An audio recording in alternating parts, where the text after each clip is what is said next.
Alright guys, today we are talking about a topic that I see pretty frequently online, and that is whether or not you should be investing in the RF lens lineup or if you should just stick with the EF lenses for Canon. Before we get into the video, I really want to thank you guys for subscribing to my channel. I think I'm almost to 750 subscribers, so I'm kind of at that final home stretch, almost to 1,000 subscribers, which is really awesome. So if you guys like this content and you haven't already subscribed, definitely consider helping me out and subscribe to this channel. I also honestly really enjoy talking to you guys in the comment section, so if you ever have any questions or if you just want to talk about cameras, I am always down. And I also love comments like these. Alright, so let's get into some of the reasons why you might want to go with the RF lenses. Before we get into those reasons why you might want to go with RF lenses, I do want to say that I think that it's fine if you stick with the EF lenses, especially for photographers.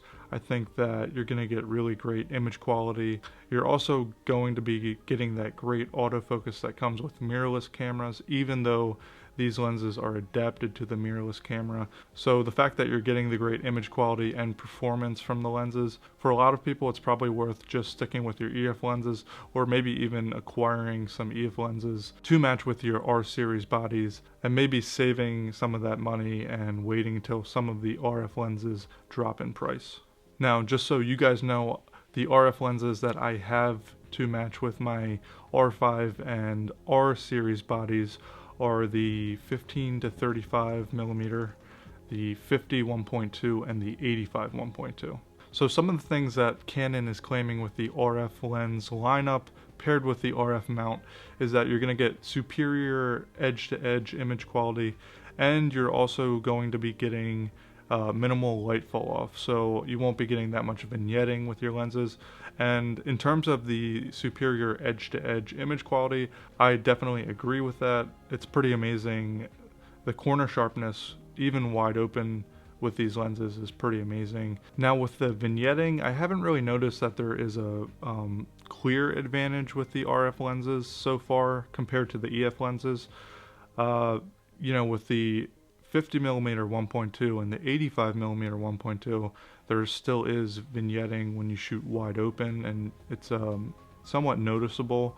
But with portrait lenses like that, I don't really care. I kind of welcome that sort of character to the lens.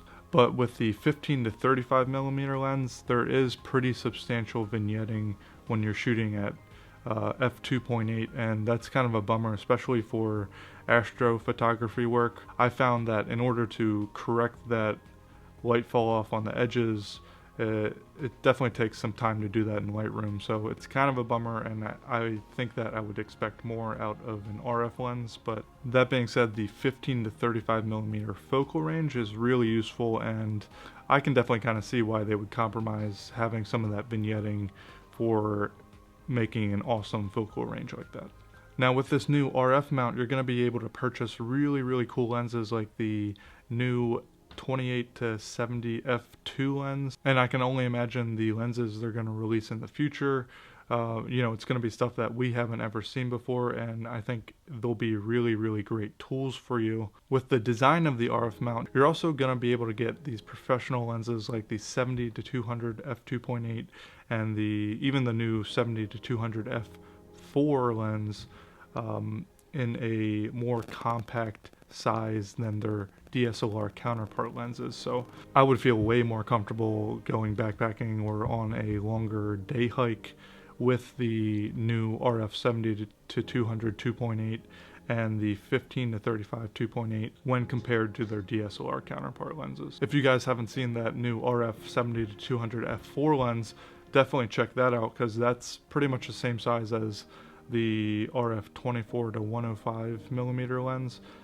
So that is super handy if you want that focal range for landscape photography, but you just don't want to have a bulky lens that is really heavy. You can definitely tell that Canon took some time to consider the design of each of these lenses, and really take that balance of how the lens performs versus how compact it is. So traditional portrait lenses like the 50mm 1.2 and the 85mm 1.2 are pretty big, but the performance that you're getting out of those lenses is second to none. Now lenses like the 15 to 35mm and the 70 to 200 f2.8 lenses are relatively compact, I would say, especially compared to the older EF lenses, but they still have great performance. Now, if you do invest in RF lenses, you're going to be able to take advantage of that 12-pin connection.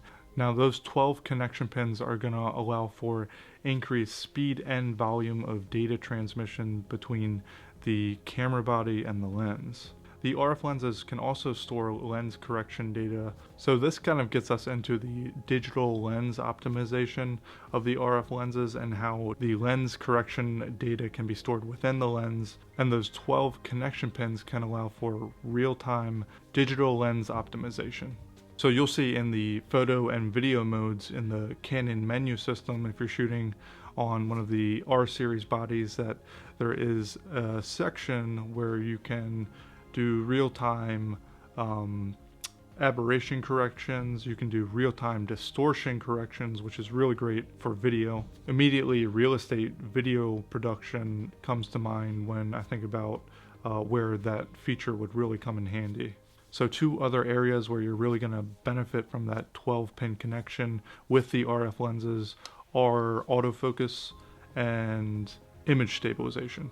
So I noticed that with the autofocus on the RF 50mm 1.2 and the 85mm 1.2, it's definitely been really fast. Even with someone running towards me, I can get a lot of those shots in focus with those lenses, which is really impressive considering how much glass is actually in those lenses. Those lenses specifically utilize a USM autofocusing system that is ideal for moving a lot of glass quickly throughout the lens. So that's really what kind of helps with that autofocusing speed along with the RF mount. You can also take advantage of the new nano USM technology in a lot of those RF lenses like the 24 to 105 f4 and the 70 to 200 f2.8 and f4 lenses.